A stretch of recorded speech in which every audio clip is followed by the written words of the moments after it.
नमस्कार प्रिय दर्शकों, मैं यशराज तिवारी आप सभी का बहुत बहुत स्वागत करता हूं प्रोफेशनल एस्ट्रोलॉजी पर। जैसा कि आप सभी जानते हैं, आज रविवार का दिन है और आज मैं आप सभी के सम्मुख उपस्थित हुआ हूं आप लोगों की जन्म कुंडली का निःशुल्क अध्ययन करने के लिए। आज का जो हमारा जन्म कुंडली अध्ययन का प्रोग्राम है, ये प्रोग्राम नंबर 46 है, 46 और 330 या 331 जन्म कुंडली का अध्ययन हम अभी तक कर चुके हैं। और अगली जो जन्म कुंडली मैं आज के इस कार्यक्रम में लेने जाऊंगा वो 332वीं जन्म कुंडली है। अगर आप नए दर्शक हैं और अगर आप भी चाहते हैं कि आपकी जन्म कुंडली का अध्ययन मेरे द्वारा इस निःशुल्क कार्यक्रम में किया जाए, तो आप अपनी डिटेल्स जैसे कि आपका नाम, आप अपने जन्म की तिथि, आप अपने जन्म का समय और आप अपने जन्म का स्थान, ये चारों ही चीजें किसी भी एक स्पेसिफिक प्रश्न के साथ में इस वीडियो के कमेंट सेक्शन में दे दीजिए। हमारी कोशिश यही रहेगी कि जल्दी से जल्दी आपकी जन्म कुंडली का अध्ययन मेरे द्वारा इस निःशुल्क कार्यक्रम में किया जाए। प्रिय दर्शकों, जिस तरह से मैं डिटेल्स या ये पेजेस को देख रहा हूँ जहां पर आपके कमेंट फिल्टर होकर के आते हैं, मैं समझता हूँ कि इसमें थोड़ा सा वक्त लग जाएगा। अगर आप आज के इस वीडियो में अपना कमेंट देते हैं तो मैं अभी तक कहा करता था कि 4 से 5 हफ्ते, 5 से 6 हफ्ते का समय आपकी जन्म कुंडली का अध्ययन होने में लगेगा आपकी डिटेल्स देने के बाद में। एक विकल्प हमारे पास यहाँ पर यह होता है कि हम कुछ क्वेश्चंस को छोड़ दें और जो हमको देखने में लगते हैं कि हाँ, इन प्रश्नों के जवाब देना बहुत जरूरी है, उनको ले लिया जाए। तो उसमें यही होता है कि हर किसी की परेशानी उसके लिए तो बड़ी है, तो यहाँ पर ये चीज़ नहीं सेट हो पाएगी। इसलिए हमारा जो शुरू से प्रोग्राम नंबर 1 से यही रहा है कि जिसने भी अपनी डिटेल्स दी हैं उनकी जन्म कुंडली का अध्ययन निःशुल्क रूप से हुआ है। बाकी जो सशुल्क कराना चाहते हैं तो वो तो नीचे दिए गए नंबर पर संपर्क करके करा ही लेते हैं, लेकिन जो निःशुल्क ही कराना चाहते हैं तो सभी की कुंडली का अध्ययन इस कार्यक्रम में हो रहा है। तो अगर आप आज डिटेल्स देते हैं तो मान के चलिए कि 5 से 6 हफ्ते का समय आपकी जन्म कुंडली का अध्ययन होने में लग जाएगा, क्योंकि जितने लोग आएंगे उसी हिसाब से जन्म कुंडली का अध्ययन यहाँ पर होगा। तो समय तो लगेगा ही, लगभग 4 से 5 कुंडली एक कार्यक्रम में हो पाती है, तो उसके ही हिसाब से इतना समय तो लग ही जाएगा किसी भी एक व्यक्ति की डिटेल्स देने के बाद में उस जन्म कुंडली का अध्ययन होने में। तो इस बात को ध्यान में रखिएगा, आप अपनी जानकारी और अपना एक स्पेसिफिक प्रश्न कोशिश करें कि एक ही प्रश्न दें। मैंने कहा हुआ है कि अगर एक से अधिक प्रश्न होगा तो उस प्रश्न को छोड़ दिया जाए, तो एक ही प्रश्न दीजिएगा निःशुल्क कार्यक्रम में, उससे समय भी आपकी कुंडली में कम लगेगा। तो ये जानकारी सभी को बतानी जरूरी थी, तो ये हो गया। इसके साथ ही साथ आप सभी, ये वीडियो तो अभी आ रहा है, आज आपको 20 मार्च के दिन देखने में मिलेगा, तो मेरे सभी YouTube परिवार के दर्शकों को होली की बहुत बहुत शुभकामनाएं। इसके साथ ही साथ आज 20 मार्च है और आज इंटरनेशनल एस्ट्रोलॉजी डे के उसमें मनाया जाता है। तो वो दर्शक जो ज्योतिष को सीख रहे हैं, एस्ट्रोलॉजी के स्टूडेंट हैं या मेरी तरह ज्योतिष के विद्यार्थी हैं या जो ज्योतिष के कार्यक्रम देते हैं, आप सभी को इंटरनेशनल एस्ट्रोलॉजी डे की भी हार्दिक शुभकामनाएं। तो हम बिना विलंब किए अपने इस कार्यक्रम को शुरू करते हैं और आज के इस कार्यक्रम की जो पहली जन्म कुंडली है ये अजीत कुमार जी की है। Ajit Kumar ji, date of birth आपने दिया हुआ है 17 अगस्त 1993। जन्म का समय आपने दिया है सुबह के 4:43 और अकोला, महाराष्ट्र।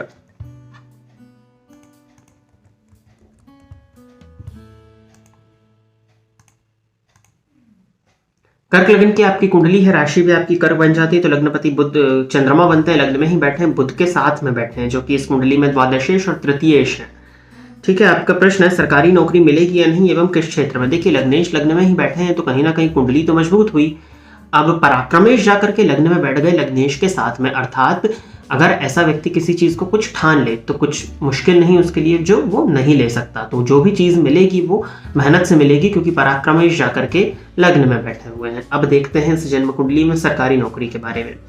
दशम भाव के अधिपति मंगल है, तृतीय भाव में बैठ करके दशम भाव को देख रहे हैं, तो दशम भाव मजबूत हुआ। सूर्य की स्थिति को देखा जाए तो वह स्वग्रही है, 0 अंश पर है, लेकिन षडबल में बलवान है और नवमांश में उच्च के हैं, अर्थात आपकी जन्म कुंडली में सरकारी नौकरी लगने का योग बनता है। अब दिक्कतों को सुनिए। चंद्रमा लग्नेश होकर के लग्न में बैठे हैं, लेकिन सूर्य के एकदम करीब होने की वजह से वो पीड़ित अवस्था में दिखाई पड़ रहे हैं, पापग्रह बने हुए हैं, तो कहीं ना कहीं मानसिक शांति आपको प्रदान करने का काम करेंगे। लग्न, लग्नेश और चंद्रमा तीनों पर राहु की दृष्टि का पड़ना, अर्थात व्यक्तित्व में भ्रम भी रहेगा, कंफ्यूजन भी रहेगा। इस वजह से क्या होगा कि आप प्रिपरेशन करें सरकारी नौकरी की, परंतु जब आप एग्जामिनेशन हॉल में जाएंगे तो कुछ ना कुछ सिली मिस्टेक्स हम जिसको कहते हैं, छोटी छोटी सी गलतियां आपके द्वारा होंगी जो कि आपको पीछे खींच करके लाएगी। 93 का जन्म है, सूर्य का बलवान होना इस कुंडली में मैं देख चुका हूं। मंगल दशमेश होकर के दशम को देख रहे हैं, दशम भाव आपका एक तरह से मजबूत कहा जाए। अष्टम भाव के अधिपति शनि है, जो कि अष्टम भाव में स्वग्रही होकर के बैठे हैं, लेकिन वो भी अपनी तीसरी दृष्टि दशम स्थान पर डाल रहे हैं। मैंने बताया था कि अष्टम में शनि हो तो आयु को तो लंबा करते हैं, परंतु प्रत्येक चीज में ये संघर्ष कराते हैं, जीवन काल में हर एक चीज में, स्पेशली करियर में, क्योंकि इनकी तीसरी दृष्टि दशम स्थान पर होती है। वो दशम के कारक है, परंतु संघर्ष कराते हैं, विलंब कराते हैं, जो कि उनका नैसर्गिक स्वभाव है। 93 का जन्म है, सूर्य बलवान है, हो सकता है आप अभी भी किसी नीचे लेवल की सरकारी नौकरी में काम कर रहे हो और उच्च पद की चाहत रखते हो। शुक्र की महादशा में मंगल का अंतर आपको चल रहा था 18 अप्रैल तक, तो 18 अप्रैल तक अभी भी है, तो आपके पास में बहुत अच्छा योग था। अगर आपने प्रयत्न किया होता तो यहाँ पर आप नौकरी ले सकते थे, परंतु अब शुक्र में राहु का अंतर है, राहु नीच राशि में बैठे हैं, लेकिन दशमेश के घर में है, तो संभावनाएं तो अभी भी बनती हैं, परंतु अभी मुश्किल है। अगर आप प्रयत्न करें तो 2025 के बाद अगर आपकी एज बचती है तो इस कुंडली में सरकारी नौकरी के योग हैं, आप अपना 100% दीजिए। किसी भी प्रकार के उपाय की आवश्यकता मुझे तो नहीं लगती आपकी कुंडली में, लेकिन जो आपका मन अशांत रहता होगा, कंफ्यूजन्स होते हैं, उसके लिए गणेश जी की आराधना, गणेश जी के मंत्र ओम गंग गणपतये नमः, इस मंत्र का जाप करिए और शिव जी को दुग्ध अर्पित किया करिए सोमवार के सोमवार शिव जी के मंदिर में जाकर के शिवलिंग पर। क्षेत्र भी आपने पूछा था कि किस क्षेत्र में, तो टीचिंग का क्षेत्र या फिर मंगल से संबंधित जो भी क्षेत्र होते हैं, डिफेंस पुलिस इत्यादि, अगर फिजिकल आपका ठीक हो तो आप जा सकते हैं वहां पे। हालांकि आपकी कुंडली में बुध का लग्न में होना वो भी कहीं ना कहीं अच्छी स्थिति को दर्शाता है, तो आप बैंकिंग के क्षेत्र में, फाइनेंस के क्षेत्र में भी आप आगे बढ़ सकते हैं, ये भी आपकी कुंडली में योग है। बुध का षडबल में बल भी मैं देख पा रहा हूँ कि ठीक है, तो आप यहाँ भी जा सकते हैं। अगली जन्म कुंडली प्रवीण कुमार की है, तो प्रवीण कुमार जी आप तैयार रहिए, आपकी जन्म कुंडली में ले रहा हूं। 26 फरवरी 1991,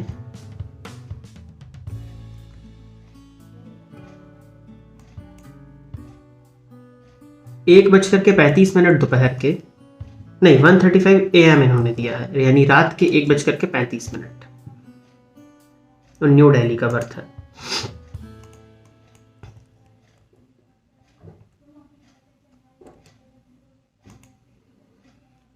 प्रवीण जी वृश्चिक लग्न के हैं आप, राशि आपकी कर्क बनती है, गुरु चंद्रमा और केतु की युति है आपके भाग्य भाव में, जहां गुरु उच्च राशि में बैठे हुए हैं, गुरु चंद्रमा की युति गजकेसरी योग भी बन रहा है आपकी कुंडली में।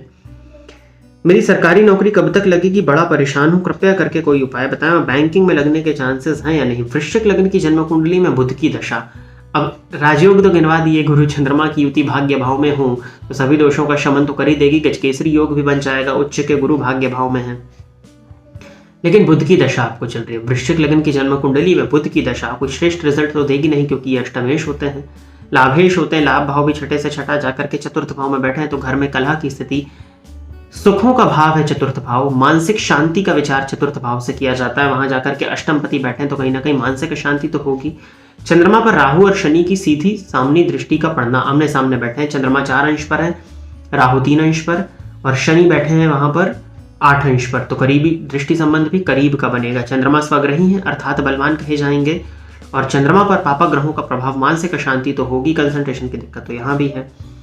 अब बुध में गुरु का अंतर आपको चल रहा है दिसंबर तक, गुरु इस कुंडली में उच्च राशि में बैठे हैं, स्वग्रही हैं, जून से लेकर के अगस्त के बीच में बहुत छोटा सा योग है आपकी कुंडली में, मेनली आप इसको अप्रैल मानिए, अप्रैल से लेकर के अगस्त के बीच में सरकारी नौकरी का योग है, अगर आपकी तैयारी है तो आप वो ले सकते हैं। क्षेत्र आपने पूछा टीचिंग से बढ़िया क्या क्षेत्र में कहूँ आपको, टीचिंग ही सबसे अच्छा है, बाकी बुध की दशा चल रही है, बैंकिंग अगर आप करना चाहें तो बैंकिंग भी बढ़िया है, बैंकिंग में भी कहीं कोई दिक्कत नहीं है, क्योंकि बुध आपकी कुंडली में अगर मैं देखूं तो षडबल में बहुत ज्यादा मजबूत नहीं तो बहुत ज्यादा कमजोर भी नहीं, ठीक ठाक है, तो बुध का क्षेत्र भी ठीक है, क्योंकि बुध की दशा आपको चल रही है।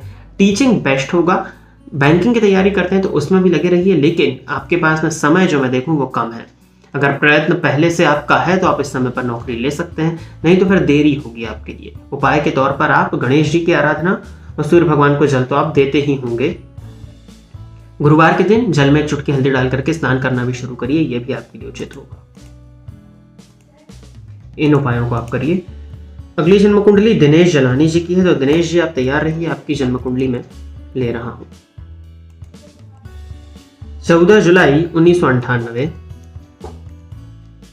दोपहर में रात के 11:22, थोड़ा मिसप्रिंट हुआ है, 11:22 PM है ये,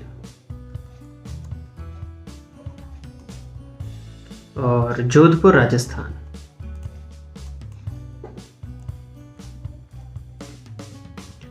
चौदह जुलाई 1998, 11:22 रात के 23:22 और जोधपुर राजस्थान।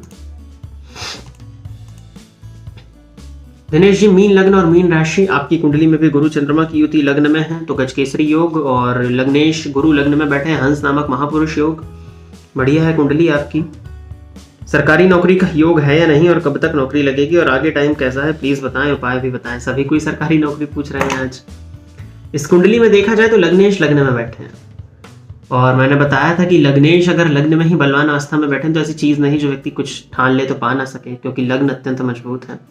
भाग्य भाव के अधिपति मंगल बनते हैं, चतुर्थ में बैठे हैं राहु के नक्षत्र में, और चतुर्थेश के साथ तात्कालिक मित्रता में सम होकर बैठे हैं। ठीक है, नवमांश में मंगल उच्च के हैं तो भाग्य का साथ भी है। सूर्य 28 अंश पर बैठे मृत अवस्था में है, परंतु देखा जाए तो षडबल में उनके पास में बल आ रहा है और इस जन्म कुंडली में सरकारी नौकरी लगने के अच्छे योग हैं। बुध की दशा में सूर्य का अंतर अक्टूबर 2023, प्रयत्न करिए और सरकारी नौकरी ले लीजिए, कोई बहुत ज्यादा चिंता यहाँ पर नहीं है। मुझे लगता है कि आपको टीचिंग के क्षेत्र में ही आगे बढ़ना चाहिए। टीचिंग के क्षेत्र में आपका आगे बढ़ना बहुत अच्छा रहेगा, नहीं तो किसी तरह की काउंसलिंग के क्षेत्र में अगर आपको सरकारी नौकरी मिलती है तो वो भी आपके लिए बहुत अच्छा रहेगा। काउंसलिंग के क्षेत्र को ही लेकर के चलिए। अब सरकारी नौकरी में दिक्कतें क्या है उसको सुनिए। सूर्य पर केतु और शनि की दृष्टि का पड़ना, केतु का तो चिंता नहीं, शनि की दृष्टि का पड़ना जो कि नीच राशि में बैठा है वो सूर्य को देख रहे हैं, बहुत करीब तक ले जाकर के आपको पीछे खींच के ले आएगा। इससे बचने का एक ही उपाय है, वो है आपकी प्रिपरेशन। आपकी तैयारी इतनी स्ट्रांग होनी चाहिए कि आपके मन में किसी भी प्रकार का भ्रम ना रहे एग्जामिनेशन हॉल में जाने के बाद। बाकी सूर्य की आराधना आप निरंतर करते रहिए। सूर्य को नित्य जल देना है, पिता का सम्मान करना है, पूर्व दिशा की ओर पैर करके नहीं सोना है, नित्य आदित्य हृदय स्तोत्र का पाठ भी किया करिए, सूर्याष्टकम का पाठ भी आप नित्य करें। ये 5 उपायों को करें, इसके अलावा और कोई उपाय नहीं। बस सोमवार के दिन शिव जी के मंदिर में जाकर के शिवलिंग पर दुग्ध और जल मिला करके अर्पित किया करिए। बाकी अपनी प्रिपरेशन को जारी रखिए। अक्टूबर 2023 में बुध में सूर्य का अंतर आ रहा है, सरकारी नौकरी दिलाने में सक्षम है। 1.5 साल का समय है, 1.5 साल में अच्छी तैयारी करके 100 नौकरी आप ले सकते हैं। टीचिंग का क्षेत्र सबसे अच्छा रहेगा। बाकी काउंसलिंग के क्षेत्र में अगर जाना चाहें तो वहां भी आप जा सकते हैं। बुध अति शत्रु होकर के बैठे हैं, लेकिन लाभ भाव को देख रहे हैं, और दशमेश मतलब दशमेश तो नहीं होते हैं, लेकिन दशम से दशम सप्तमेश होते हैं। पंचम में बैठ करके लाभ भाव को देख रहे हैं, तो चाहें तो बैंकिंग की तरफ भी प्रयत्न आप कर सकते हैं, उसकी भी चांसेस हैं आपकी कुंडली में। अगली जन्म कुंडली है रिप्सी। रिप्सी जी हैं ये 2 मार्च 1992, जन्म समय बताया हुआ है 22:55 रात के 10:55 और रायपुर छत्तीसगढ़।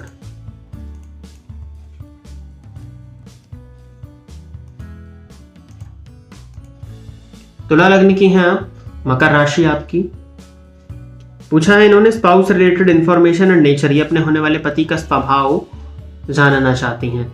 तुला लग्न की कुंडली में सप्तम पति मंगल बन जाते हैं, जाकर के चतुर्थ भाव में बैठे हुए हैं, उच्च राशि में बैठ करके चतुर्थ भाव को देख रहे हैं, सप्तम भाव को देख रहे हैं। नवमांश कुंडली में भी सप्तम पति मंगल जाकर के लग्न में बैठ करके सप्तम भाव को देख रहे हैं। पति का स्वभाव उग्र होगा, क्रोधी होंगे, गुस्से वाला नेचर होगा, चिड़चिड़ापन भी, धैर्य की कमी, इम्पेशेंसी भी होगी, परंतु लविंग और केयरिंग भी होंगे आपके पति। इस बात की चिंता करने की आपको आवश्यकता नहीं है। लविंग होंगे लेकिन पॉसेसिव बहुत ज्यादा होंगे। ठीक है, तो ये है। अपीयरेंस वाइज देखा जाए तो मीडियम हाइट, कोई बहुत ज्यादा लंबी हाइट नहीं, बहुत ज्यादा छोटी हाइट नहीं, ब्रॉड चेस्ट कह सकते हो आप, एक अच्छी हष्ट पुष्ट बॉडी का स्वामी, या एक अच्छा शरीर जिसको कह सकते हैं हम, गठीला बदन कह सकते हैं, ना बहुत ज्यादा चबी ना बहुत ज्यादा दुबला पतला, एक अच्छी बॉडी टाइप आप उसको कह सकते हो। तो यहाँ पे अपीयरेंस और नेचर हो गया, यही है। आपके जन्म स्थान से अगर देखें तो साउथ या नॉर्थ वेस्ट डायरेक्शन से आपकी शादी का रिश्ता आने की संभावनाएं बनती हैं। 92 का आपका जन्म है, और गुरु का राशि परिवर्तन अभी होने ही वाला है 13 अप्रैल के बाद में, जब गुरु मीन राशि में संचरण करेंगे। आपकी चंद्र कुंडली से तृतीय भाव में संचरण कर रहे हैं, जहां पर उनकी 5वीं दृष्टि आपके सप्तम भाव पर पड़ेगी। तो आप अपने विवाह का प्रयत्न करिए। डायरेक्शंस मैंने आपको बता दी। अप्रैल के बाद ही आपकी जन्म कुंडली में विवाह के योग है, प्रयत्न करते हैं तो विवाह होने की संभावनाएं भी बनती हैं। कुंडली मिलाकर के ही विवाह करिएगा आप। जन्म लग्न और चंद्र लग्न दोनों से मांगलिक हैं, और सप्तम पति मंगल हैं, उनके साथ में शनि बैठे हैं। योग कारक तो होते हैं, लेकिन सप्तमेश मंगल के साथ शनि का होना दाम्पत्य में परेशानी को दर्शाता है। बकायदा कुंडली मिला के शादी आपकी होनी चाहिए। अगली जन्म कुंडली श्री जी की है 10 अगस्त 1983,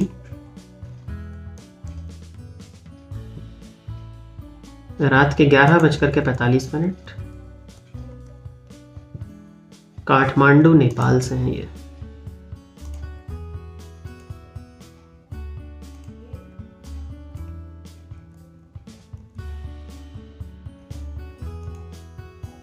वृषभ लग्न है, सिंह राशि है आपकी। प्लीज कुंडली अध्ययन कीजिए, काल सर्प दोष है या नहीं, आने वाला समय कैसा रहेगा। काल सर्प दोष तो है आपकी कुंडली में, राहु और केतु के मध्य ही आपके सारे ग्रह फंसे हुए हैं, तो ये काल सर्प योग है। द्वितीय में राहु है, अष्टम में केतु है, स्वास्थ्य का ध्यान रखिएगा। धन को गलत जगह व्यय नहीं करना है, व्यय आपका बहुत सोच समझ के होना चाहिए। जीवन काल में हर एक चीज को पाने में संघर्ष की स्थिति इस कुंडली में दिखाई पड़ती है। राहु की महादशा है, लेकिन राहु में बुध का अंतर, और वृषभ लग्न की जन्म कुंडली में बुध आपके धनेश और पंचमेशों के चतुर्थ में बैठे, नवमांश में स्वग्रही अर्थात उच्च राशि में कह लीजिए। नवमांश में वो उच्च के हैं तो उच्च के तरह प्रभाव दे रहे हैं। अभी वक्त आपका अच्छा है। जून 24 से जून 25 के बीच में स्वास्थ्य का बहुत ध्यान रखिए। भ्रामक रोग, नजर लग जाना, इस तरह की स्थिति। 1983 का आपका जन्म, मैं नहीं जानता किस क्षेत्र में आप हैं, क्या कर रहे हैं आप, लेकिन फिर भी कोई ऐसा काम जो आप चाहते हैं कि बन जाए और वो बनते बनते रुक रहा है, तो जो भी काम आप चाहते हैं बन जाए, उस काम को लोगों को बताना बंद कर दीजिए। अपनी बातों को जितना ज़्यादा सीक्रेट रखेंगे उतना ज़्यादा आपके लिए सफलता पाना आसान होगा। बाकी हाँ, यहाँ पर काल सर्प दोष तो बनता है आपकी कुंडली में। भोलेनाथ की नित्य आराधना करिए। आप काठमांडू में हैं, बताने की ज़रूरत नहीं।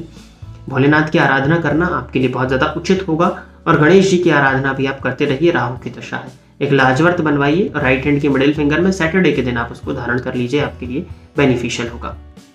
तो प्रिय दर्शकों, इतनी ही जन्म कुंडली का अध्ययन करने के लिए आज मैं आप सभी के सम्मुख उपस्थित हुआ था। आशा करता हूं कि जितने भी लोगों की जन्म कुंडली का अध्ययन यहाँ पर हुआ वो सभी संतुष्ट होंगे।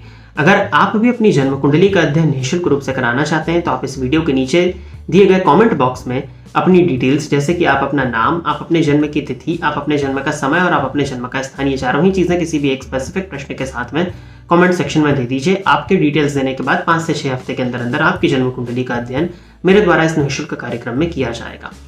बृहत जन्म कुंडली वीडियो विश्लेषण का अगर आप कार्यक्रम देखते हैं और अगर आप भी चाहते हैं कि आपकी जन्म कुंडली भी उस कार्यक्रम में सम्मिलित हो, तो इस वीडियो के नीचे दिए गए नंबर पर कॉल या व्हाट्सएप के माध्यम से आप संपर्क कर सकते हैं। आज के लिए बस इतना ही। पुनः एक नए विषय को लेकर के मैं आप सभी के सम्मुख उपस्थित रहूंगा। तब तक के लिए इजाजत दीजिए। नमस्कार। फोन पर बात करके कुंडली दिखाने के लिए एवं ज्योतिष से संबंधित अन्य सर्विसेज के लिए आप स्क्रीन पर दिए गए नंबर पर कॉल या व्हाट्सएप करके पर्सनल अपॉइंटमेंट ले सकते हैं। अब आप YouTube के साथ साथ Facebook और Instagram पर भी मेरे अकाउंट को फॉलो कर सकते हैं, जहां पर आपको ज्योतिष से संबंधित जानकारी मिलती रहेगी।